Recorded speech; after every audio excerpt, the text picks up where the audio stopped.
Welcome back, folks, to the Broken Meeple. We are continuing Co-op Month. Yep, funny enough, it's still going. However, there's only a few days left, so soon we will be getting on to some different categories of games, I promise you.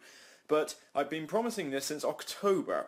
I was supposed to do it back then, and I never got round to it. So I've struggled to even find time to do it here, but oh well. Better late than never, eh? This is going to be my storage solution for Arkham Horror. I'm basically going to go through all the 4 boxes that I have and show you what I've done in order to prepare them. Now, I've got every single expansion for this game, including the small ones, including Miskatonic, so this is the complete Arkham Horror game, and I've managed to pack everything into 4 boxes with the help of some tutorials from basically going online and looking up how to use foamboard and that kind of thing. So a little bit of self-learning was required, but so far it's been turning out pretty well, and it has improved the setup and what word instead of setup, putting away of the game, and even just how to play the game in general. It has speeded up things quite a bit. So without further ado, let's make a start on the first box.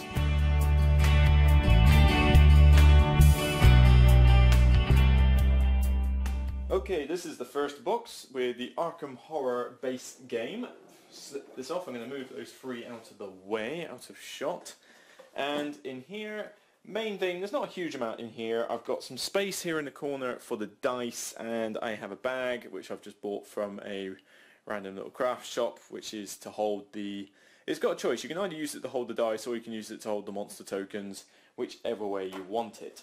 However, the main thing that's in here is there are, if I'm going to twist this round, probably better, I've got a selection of small cards down the side, which are all the ones that you use in pretty much every single game of Arkham. So, for starters, we've got the common items here, so if I fetch one of those out, we're talking the common ones, and we have the unique items next to it, and then we've got skills, spells, allies, the madness and injury cards, and then a few of the other little titchy cards like bank loans and Deputy of Arkham that you don't tend to see in many of the games. Now, what I've done with these, if I just fetch that one off, is that I found online on BoardGameGeek someone that had done a template for the... Come on, focus in there. Come on. I really need to sort out the focus on this one. It isn't very good. But essentially, it's, there we go, bank loans. So I basically found a template where you could, they were all just squares on a big grid, and you had to type in the names of whatever dividers you wanted. You printed them out, laminated it, cut it out, and it, as you can see, it's strong enough, you know, it's not talking stupidly strong, but it's enough to be a divider. So these are what I use for every single bit of card separation in this game. So it's working pretty well, and I'm enjoying the fact that everything's all nicely filed, so if I know I don't have to get all the cards out onto the board when the game starts, I can simply just fish them out of the box whenever I need to. It always works as well at that. Now, what I've done to divide everything and surround the box is, if I get... I'll take this out for a minute. Whoop. Oh, good. Balance, balance, balance, balance. It's not the sturdiest thing in the world, but you're going to see. What I've done is I've used white foam core. Now, yes, I know it's a little pimply and a little messy. I should stress now that I am not the world's best arts and crafts student. So, you know, this is a bit of a haphazard job compared to what somebody else might do, but it's not bad. So there is, I've used white. Now, you can use black, but white is cheaper, so I went for the cheaper option. So there's a divider of foam core that I had to measure out and glue down to separate that end of the cards, and the rest of this and the outside of the box is lined up with similar foam core in order to keep it sturdy, because once you take out the other insert you might lose some sort of structural rigidity, and also you need to be able to glue these to something other than the box itself. If I want, I mean, these aren't even glued, these side bits. I mean, they're glued to the bottom bit, but the bottom isn't glued to the box, and these aren't glued to the side of the, if I move that forward, these aren't glued to the side of the thing, as you can see. So if I wanted to, I could take that entire thing out, and I'd still have a perfectly functioning box. Probably handy if I ever came to sell the game, but probably unlikely to happen. But even so, it's nice that I can do that should the need arise. Now what I've done here is that if you live in the US, these are called Plano boxes usually, but if you live in the UK, go to somewhere like Hobbycraft, or in my case I went to fishing tackle shops. There's quite a few in Portsmouth, living next to the sea, and they do the same thing. They will have, I think this one was a Hobbycraft one to my knowledge, because it's got the extra dividers. I think the fishing tackle ones are normally fixed, but you know, there are some, it depends on your shop. But effectively use these to hold things like tokens and counters and things like that. This is quite a big one, and if I open it up, it has its little lids, flip it open, whoop. And in here I've got every single monster token in these sets. I've even separated out things like the mask ones, which are like specific to a particular ancient one, and I believe these ones here are separation as well. Yep, these are special ones as well. So yeah, the specific ones to each ancient one or expansion are separated out, but otherwise these three are just every single monster, so you can have one giant monster cap. In here I've got the rifts, which are specifically for Kingsport, and in here I've got the gates, and what I have done is I have separated the gates from the base game. I didn't want to chuck them away, even though I have replaced them with the ones from the Lurker and the Threshold, but I've separated them out from the expansion gates and the ones from the Lurker and the Threshold, which are better because they have special abilities on them and sort of more like, just basically they're more involved than the standard ones, so they're separated out. And then last but not least, on the right hand side, all the character markers. Every single investigator that is in this game is in that side. And then all you got to do is just fish out what you want. So you might fish out all the monsters, or you might just take out a selection, depending on what you want to do. You don't have to take any of the mask monsters out unless you desperately need them. Take out the gates, fish out whichever investigators you've got, close the box, job done. You never need to look at it again, and it will just simply go back in here, and it stores very nicely. So that's the first base box. Let's move on to the next one.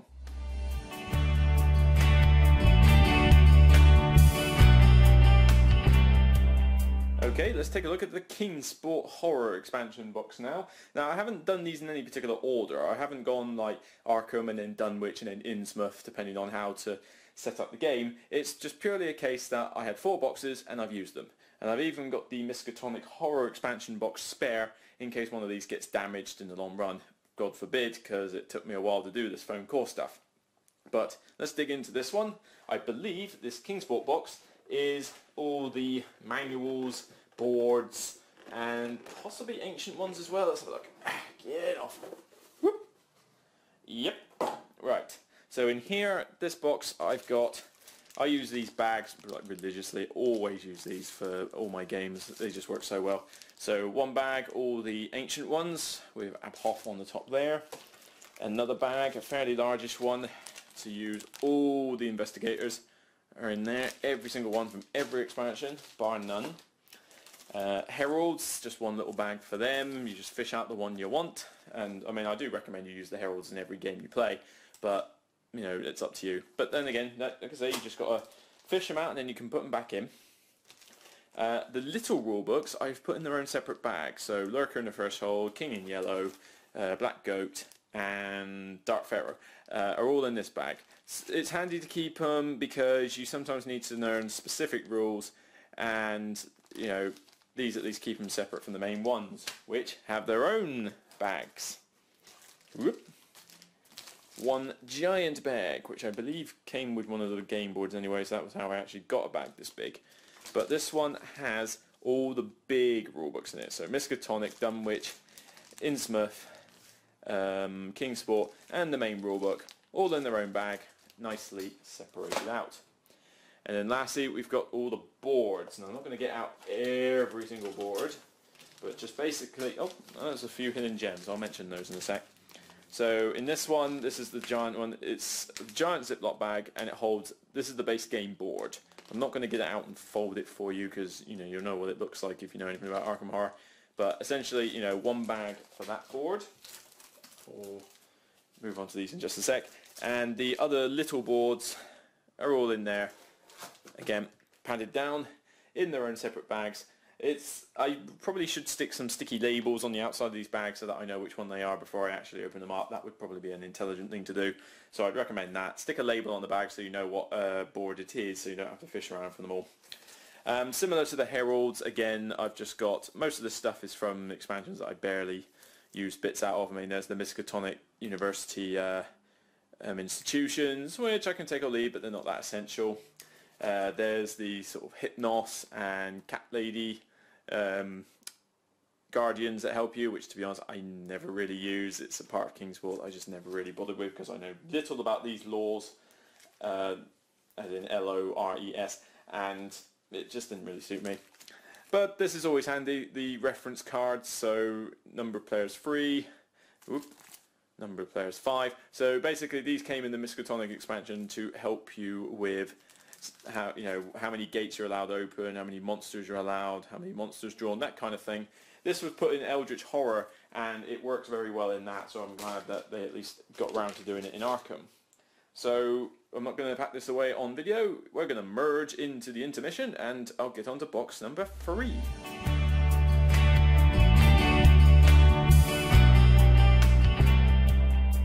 Okay, this is the third box. Getting there. Box number 3 of 4 in the Innsmouth expansion.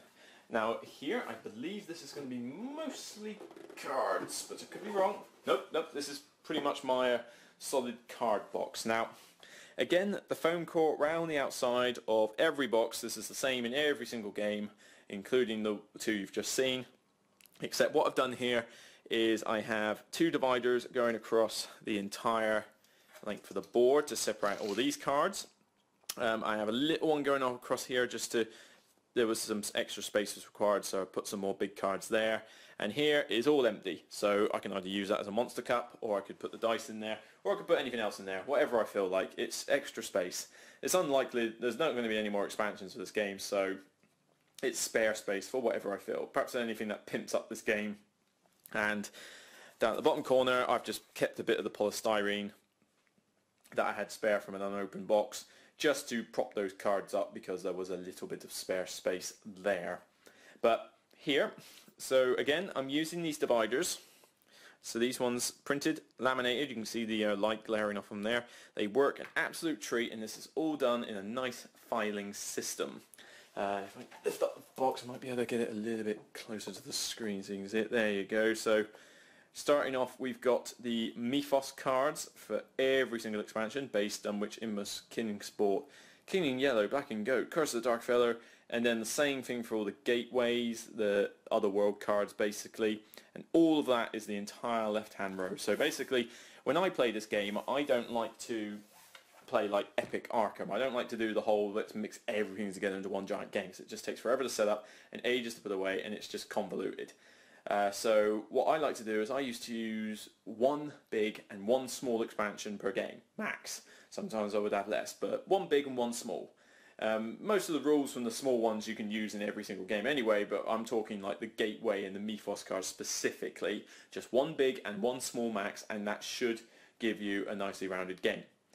So all I have to do is literally go, right, I need the base cards, yoink, and then I need, let's say, the King in Yellow, so I need King in Yellow Meeple cards, yoink, and King in Yellow Gate cards, yoink. Shuffle the decks together, play the game, and then once the game's done, just separate them out and stick them back in the filing system as so. On this side, I have every single location card, so East Town Arkham, Merchant District, Rivertown, Downtown, North Side, South Side, Uptown, Uptown Girl, yeah, never mind. And then carrying on, Miskatonic University, and then we got the Dunwich ones, so Blasted Heath, Blackwoods County Village Commons, then we got the Kingsport ones, and then we got the Innsmouth ones. So you just literally, I don't even have to take them out. You know, you get some people where they put the whole, like, all the cards out on the board, and yeah, it looks very nice and colourful, but boy does it take a long time, and it's a little bit unnecessary. So what I like to do is just fish them out of the box. I literally go, let's say I want to go to the Innsmouth shore, in Innsmouth, funny enough. I just go, right, random, not even looking, there, yoink, there's my location card, read it out, stick it back in, random, close the gaps, and then when you come to fish out another card, you have no idea whether you'll pick up the same one or a different one each time, and it's just so much easier. It just dramatically cuts the setup time. So this is box number 3, specifically. Oh no, sorry, I'm getting ahead of myself. No, there's more cards to show. Just briefly twist this board round. Down here, these are the other big cards which are specifically for expansions and, you know, couldn't really fit in any of the small bits. So if I lift this up here, we've got things like the Dunwich Horror cards. You only need them if you're using Dunwich. The Act cards for King and Yellow. The difficulty cards for Black Goat. Epic Battle cards. I use them, but it's not often you come across them anyway. The Plot 1 cards, which are related. The Reckoning cards if you're using Lurker and the Threshold. I really like the Lurker and the Threshold, so I use it in a lot of games. The Innsmouth Look cards, so that, you know, they work really well as well. So, I mean, bear in mind, this is all expanded with Miskatonic, so you might think there's a few too many cards for each bit there, but that's because Miskatonic spiced up. It was an expansion to all the expansions, as if anybody has ever tried that before, and it essentially means that everything got bulked up. For the better, really. You know, Miskatonic is a really useful, good expansion if you have enough expansions already. That's the caveat.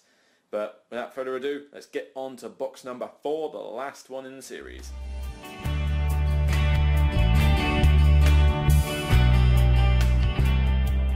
And the 4th and final box. We're looking at Dunwich now, and this one, by process of elimination, I know is the majority of the tokens. You've probably been wondering where they've gone. Well, they're in this box, so let's get it out. It's a nice lighter box. Oh, there's a few extra cards in there. Ah, well, it's not entirely devoid then. Again, more polystyrene just to prop them up, and foam card dividers around the whole box, and one there. It's actually foam board. It's stuff you can get from most hobby shops. I mean, Hobbycraft definitely. If you've got anything similar in your area of the UK, you have a similar deal, and I suspect the America has got quite a few places you would get such things from. So that's fair enough. Basically, just find it from whichever hobby store you can. Now, it's not cheap. You have to buy a fair amount of this stuff to get the 4 boxes done, but, you know, so there are cheaper. It's not cheap, especially if you go for black. I went for the cheapest white, and black costs slightly more, but you can use it for other games if you want. I mean, Netrunner can benefit from a better insert. There's a few games that could benefit from a better insert, really, and you might even try it with Eldritch Horror, because that's slowly getting expanded now. We've got Forsaken Law coming out soon, and you know that you're going to need the space eventually. I'm contemplating that, but for now I reckon that my Eldritch Horror game can survive a good year without having to have the entire insert redesigned. We'll see what Forsaken Law brings to the table, I suppose. But here we go. More cards, and these are little cards for specific expansions. So here it's a bit more loose in here, mainly because I think I did the divider a little bit wide when I did this one. Like I say, I'm not an expert in arts and craft. You might have wanted to shift this a little bit further left to crunch them in a bit more, but never mind. Miskatonic Student, exhibit items, that's Dark Pharaoh specific, Blight cards, magical effect cards, the corruption cards, the cult, Black Goat cult membership, relationship cards, the Dark Pact, the Guardians or Nodin, show them up there, yep, Beloved of Bast, Dark Pact, Blessing of Nodin, Sheldon Gang memberships, condition cards, dust cards, which I believe are, I think they're Dark Pharaoh as well, can't remember much, and personal stories, which is a specific expansion. You know, these are the cards where it's specific to an expansion, and you can take it or leave it. You know, you either use them or you don't. So I don't have to delve in there too often, and I usually take these out of the box and put them on the board because, again, you pretty much take out what you need, and that's it. You don't have to fish into the box for any other reason. However, the highlight of this box is 2 more of these fishing tackle boxes.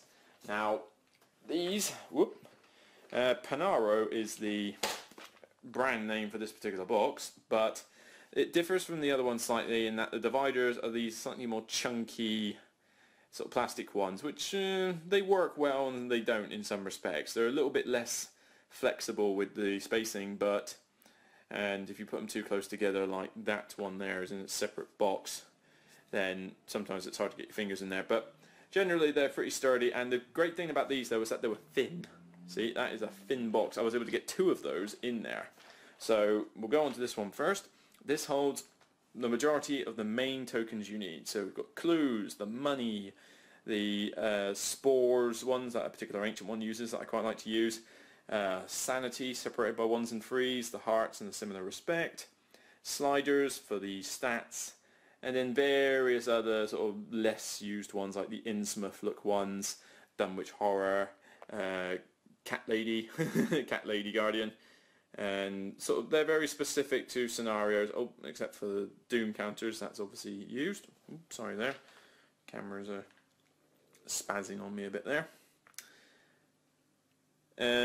Closed doors for the shops and the sort of couple of gateway ones, the terror token, that sort of thing. So these ones are fairly common tokens that you're pretty much going to just, and you wouldn't necessarily get them out on the board, you would literally just open it up, careful, and just leave it on the side of the board like that. Fish them out when you need them.